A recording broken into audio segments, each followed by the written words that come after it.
Puji Tuhan, saudara, shalom. Hari ini kita memperingati dan merayakan juga, ya, hari libur. Tidak semua di dunia ini hari kenaikan Tuhan Yesus menjadi hari libur, ya. Tapi kita bersyukur di Indonesia ada hari nasional, libur nasional, kenaikan Isa Al-Masih. Saya dapat kabar bahwa Kementerian Agama sudah berubah. Tidak lagi namanya kenaikan Isa Al-Masih. Ya, kalau di kalender kita lihat kenaikan Isa Al-Masih. Nah, saya tidak tahu persis apa ini sudah benar atau tidak, tapi saya ada baca informasi seperti itu. Ya, kita bersyukur, saudara, kenaikan Yesus Kristus. Nah, ya, ada perubahan yang baik. Oke, mari kita akan baca bersama-sama Kisah Para Rasul pasal pertama, ayat 6 sampai ayat 11. Kisah Para Rasul pasal yang pertama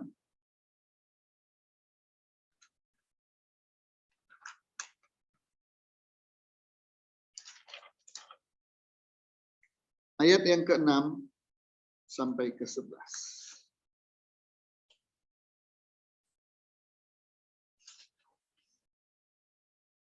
Judul perikopnya adalah Yesus terangkat ke surga. Haleluya. Kita baca sama-sama ya. 1, 2, ayat 6-nya langsung. 2, 3.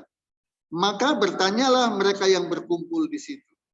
Tuhan, maukah engkau pada masa ini memulihkan kerajaan bagi Israel? Jawabnya, engkau tidak perlu mengetahui masa dan waktu yang ditetapkan Bapa sendiri menurut kuasanya. Tetapi kamu akan menerima kuasa kalau Roh Kudus turun ke atas kamu, dan kamu akan menjadi saksiku di Yerusalem dan seluruh Yudea dan Samaria dan sampai ke ujung bumi. Sesudah ia mengatakan demikian, terangkatlah ia disaksikan oleh mereka, dan awan menutupnya dari pandangan mereka. Ayat 10. Ketika mereka sedang menatap ke langit, waktu ia naik, itu tiba-tiba berdirilah 2 orang yang berpakaian putih dekat mereka dan berkata kepada mereka, hai orang-orang Galilea, mengapakah kamu berdiri melihat ke langit? Yesus ini yang terangkat ke surga meninggalkan kamu akan datang kembali dengan cara yang sama seperti kamu melihat dia naik ke surga. Haleluya. Ini kisah cerita tentang kenaikan Yesus ke surga. Judul perikopnya, Yesus terangkat ke surga. Hari ini seluruh dunia, termasuk di Indonesia, merayakan kenaikan Yesus ke surga. Pertanyaan saudara, kenapa Yesus naik ke surga? Kenapa nggak dia tinggal aja di dalam dunia ini? Ya, memberikan kedamaian, memberikan kebahagiaan, memberikan perlindungan. Kenapa harus meninggalkan dunia ini? Yesus ini yang terangkat ke surga meninggalkan kamu. Kenapa dia harus meninggalkan kita? Dia pergi ke surga. Untuk apa? Mari kita baca Yohanes 14 ayat 2. Kenapa Yesus naik ke surga? Yohanes 14 ayat yang kedua.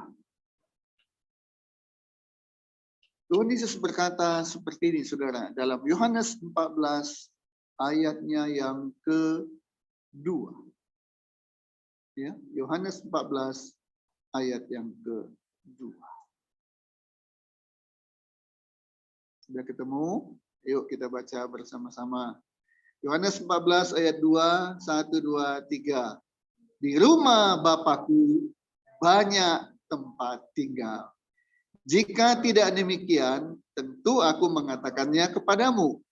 Sebab aku pergi ke situ untuk menyediakan tempat bagimu.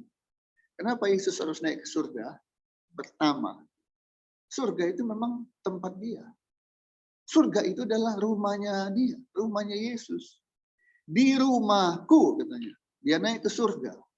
surga itu apa? Rumahnya Tuhan. Jadi wajar dan harus dia kembali ke tempatnya, ke rumahnya. Itu satu hal yang wajar. Yang tidak wajar justru ada orang yang tidak pulang ke rumah. Ini yang tidak wajar. Ya, jadi pertama kita belajar, saudara, rumah itu adalah surga kita, baik yang di bumi maupun di sana nanti. Tempat yang paling indah, tempat yang paling nyaman, tempat yang paling enak, di mana? Bukan di hotel, bintang 5, bintang 7, tidak.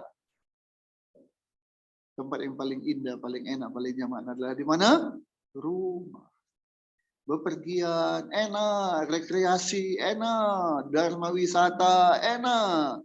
Setelah itu kemarin, pulang ke rumah. Ya, jadi kalau ada orang yang nggak betah di rumah, ada sesuatu. Kenapa? Karena rumah itu adalah tempat yang paling enak, paling nyaman, ya. Dan itu yang Tuhan sediakan. Nah, yang kedua, kenapa Yesus ke surga? Dia menyediakan tempat, ya. Aku pergi situ untuk menyediakan tempat bagimu. Tempat yang seperti apa? Rumah tadi yang menyenangkan. Sesenang-senangnya kita punya rumah di dunia ini, saudara, jauh lebih senang rumah kita nanti di surga. Ada istilah home sweet home. Rumahku adalah istanaku. Tapi percayalah, rumah yang disediakan oleh Tuhan buat kita, itu rumahnya, ya, itu jauh lebih enak, lebih menyenangkan dibandingkan seluruh rumah yang ada di dunia ini. Pertanyaannya, tempat yang sudah disediakan bagi kita, yakin itu menjadi tempat kita nanti? Nah, sebab kita masih dalam perjalanan ini, saudara, ya. Dan firman Tuhan bilang langkah akhir yang menentukan. Nah, oleh karena itu jaga langkah kita, jaga kehidupan kita. Yakini supaya kita tetap setia sampai nanti akhir. Dan Tuhan bilang, selamat datang di rumahku yang menjadi rumahmu. Jangan kita tergelincir di tengah jalan. Ya, dengan ucapan kita, dengan pikiran kita, dengan kelakuan kita, dengan hidup kita. Yang akhirnya Tuhan bilang, aku tidak kenal engkau. Tuhan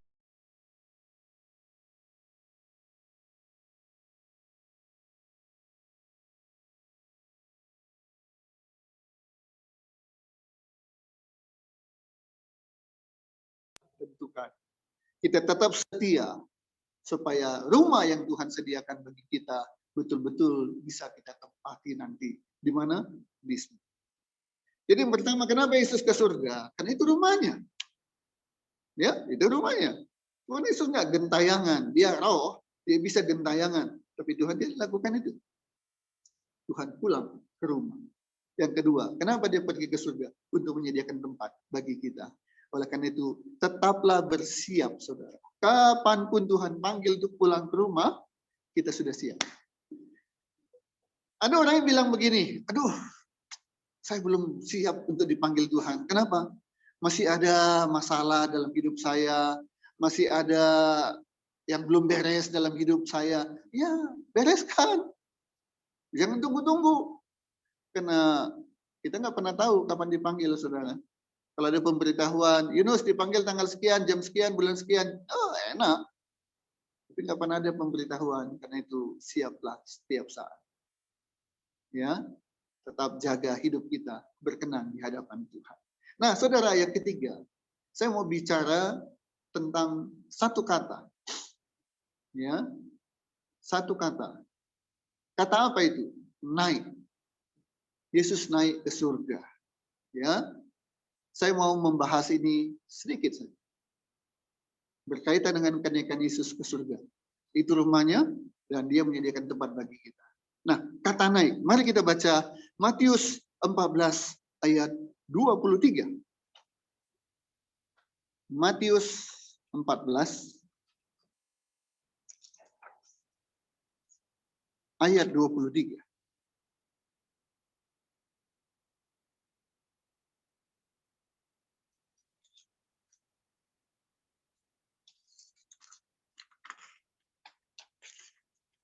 14 ayat 23. Ya, saya mau membahas tentang kata naik. Matius 14 ayat 23, 1, 2, 3. Dan setelah orang banyak itu disuruhnya pulang, Yesus naik ke atas bukit untuk berdoa seorang diri. Ketika hari sudah malam, ia sendirian di situ. Oke?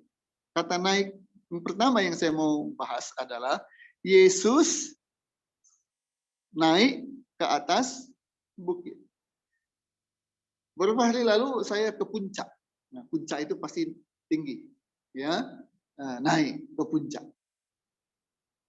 Dan kebanyakan puncak itu gunung adalah tempat rekreasi, tempat orang berwisata, tempat orang bersenang-senang, lihat pemandangan, menghirup udara segar, makan-makan, itu. Tapi Yesus naik ke bukit bukan untuk wisata, bukan untuk makan-makan, tapi untuk apa? Berdoa. Ya. Kita baca lagi Kisah Para Rasul 1 ayat 13. Ada kata naik juga di sana. Kisah Para Rasul pasal 1 ayatnya yang ke-13. Kisah Para Rasul pasal yang pertama ayat yang ke-13. 1, 2, 3. Setelah mereka tiba di kota, naiklah mereka ke ruang atas, tempat mereka menumpang. Mereka itu ialah Petrus dan Yohanes, Yakobus dan Andreas, Filipus dan Thomas, Bartolomeus dan Matius, Yakobus bin Alfeus, dan Simon orang Zelot, dan Yudas bin Yakobus. Ngapain mereka? Ayat 14. Mereka semua bertekun dengan sehati dalam doa bersama-sama dengan beberapa perempuan serta Marta ibu Yesus dan dengan saudara-saudara Yesus. Yesus naik ke atas bukit untuk apa? Berdoa. Kemudian murid-murid para rasul naik ke ruang atas. Untuk apa? Berdoa. Tidak kebetulan CMC Cabai Rawit untuk bisa beribadah naik ke atas ke lantai 2. Ya. Jadi di sini tempat apa? Tempat doa. Rumah doa. Saudara, Yesus sudah naik ke surga. Dia pulang ke rumahnya menyediakan tempat bagi kita. Tugas kita mempersiapkan hidup kita. Memastikan bahwa kita nanti sampai ke rumah Bapa. Salah satu yang harus kita lakukan, kita juga ikut naik. Naikkan apa? Doa. Banyak orang tahu tentang doa, banyak orang paham tentang doa, tapi sedikit yang betul-betul berdoa. Banyak orang berdoa, tapi sedikit orang yang sungguh-sungguh berdoa. Banyak orang berdoa, tapi sedikit orang yang menyediakan waktu khusus untuk berdoa. Pengennya rumusannya begini, doa sedikit tapi berkat banyak. Ini dia masalahnya. Mau berkat banyak tapi doa sedikit. Doa hanya sedikit tapi berkatnya banyak. Tidak bisa. Sedikit doa, sedikit berkat. Banyak doa, banyak berkat. Tidak berdoa, tidak ada berkat. Jadi kalau mau ada berkat, jasmani dan rohani, maka berdoa, berdoa, dan berdoa. Maka saya bisa mengerti, saudara. Saya bisa memahami.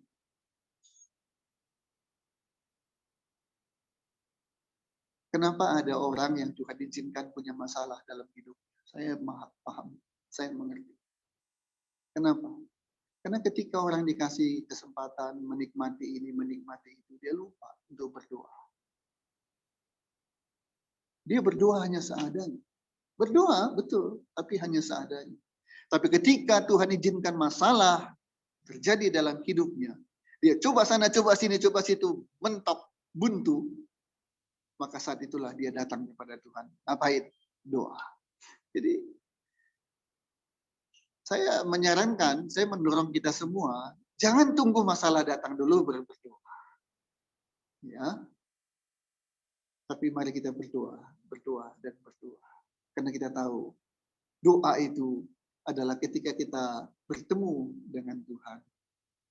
Belum muka dengan muka, tapi nanti kita ketemu di rumah Bapa. Jadi doa, doa, dan doa. Naikkan doamu, naikkan doamu, naikkan doamu. Kenapa? Karena kalau itu kita lakukan, saudara, Yesus naik ke surga, dan kita pun selalu naikkan doa kita, naikkan doa kita. Doa permohonan, doa ucapan syukur, doa penyembahan, pokoknya naikkan doa kita. Maka Ulangan 28 ayat 13 sebagai ayat yang terakhir kita baca pada hari ini. Ulangan 28 ayat 13. Ulangan 28 ayat 13.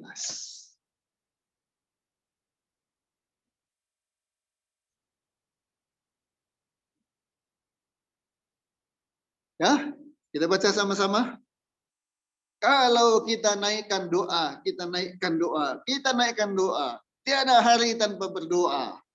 Ya, doa adalah nafas orang Kristen. Enggak berdoa, tidak bernapas, sama dengan mati. Ulangan 28 ayat 13. Kita baca sama-sama. 1, 2, 3. Tuhan akan mengangkat engkau menjadi kepala dan bukan menjadi ekor. Engkau akan tetap, sekali lagi, engkau akan tetap naik. Sekali lagi, engkau akan tetap naik dan bukan turun. Apabila engkau mendengarkan perintah Tuhan Allahmu yang kusampaikan pada hari ini, kau lakukan dengan setia. Lakukan, saudara. Firman Tuhan hari ini katakan, naikkan doamu. Kenaikan Kristus naik, maka kita yang masih tinggal di bumi ini ikut naik. Apa itu? Naikkan doa. Supaya apa? 1, supaya hidup kita tetap di jalurnya Tuhan. Ya, saya lihat di sana ada banner, ada billboard gede, tulisannya tegak lurus dengan Pak Jokowi. Nah, tegak lurus. Kita tegak lurus dengan Yesus Kristus. Tujuan kita adalah kembali ke rumah yang Tuhan sediakan bagi kita. Maka apa yang Tuhan perintahkan, lakukan. Berdoa, berdoa, berdoa. Supaya apa? Supaya kita jadi kepala, bukan ekor. Supaya kita naik, bukan turun. Firman Tuhan, iya dan amin. Kalau kita lakukan, maka tidak ada semoga, tidak ada mudah-mudahan, pasti terjadi dalam kehidupan kita. Beberapa waktu lalu saya khotbah teologi kemakmuran versus teologi kecukupan. Kita berdoa bukan minta supaya diberikan kekayaan, kemewahan, tidak, tapi kecukupan. Apa yang kita butuhkan itu Tuhan sediakan bagi kita. Tidak ada lagi cerita kekurangan. Butuh ini ada, tapi kurang. Butuh itu kadang nggak ada. Atau ada, tapi kurang. Ya tetap aja nggak cukup. Tapi firman Tuhan, ya dan amin. Apapun yang kita butuhkan dalam hidup kita ini, Tuhan cukupkan. Haleluya. Ya, doa, doa, doa. Tadi kita nyanyi, ku menang bersama Yesus Tuhan. Ku menang di dalam peperangan. Ku menang atas segala setan. Haleluya, haleluya, ku menang. Nah, kata-kata berikutnya. Haleluya, dia bangkit. Haleluya, dia hidup. Haleluya, dia naik. Nah, ini yang kita peringati, kita rayakan hari ini kenaikan Yesus. Baru kata terakhirnya apa? Roh Kudus turun. Kita akan memperingati di hari Pantekosta, hari turunnya Roh Kudus. Semuanya diawali, dipersiapkan lewat apa? Doa. Ya, jadi jangan sekedar tahu, jangan sekedar paham, jangan sekedar hafal tentang doa, tapi praktekkan doa. Dan doa 24 jam. Loh, bagaimana bisa doa 24 jam? Emang nggak kerja? Emang nggak tidur? Nggak apa-apa. Kita bisa berdoa dengan jasmani, kita juga bisa berdoa dengan roh. Sambil nyetir bisa doa enggak? Bisa. Sambil makan? Bisa. Jadi enggak hanya doa makan. Tuhan berkati makan ini, amin. Setelah itu makan. Ya makan, tapi tetap bagaimanapun kehidupan kita, roh kita tetap bisa berdoa. Dimanapun kita berada bisa berdoa. Makanya doa bisa 24 jam. Baik jasmani, mulut maupun roh. Hidupkan terus roh doa dalam kehidupan kita. Maka kita jadi kepala, bukan ekor. Kita akan naik, bukan turun. Haleluya. Mari kita berdoa.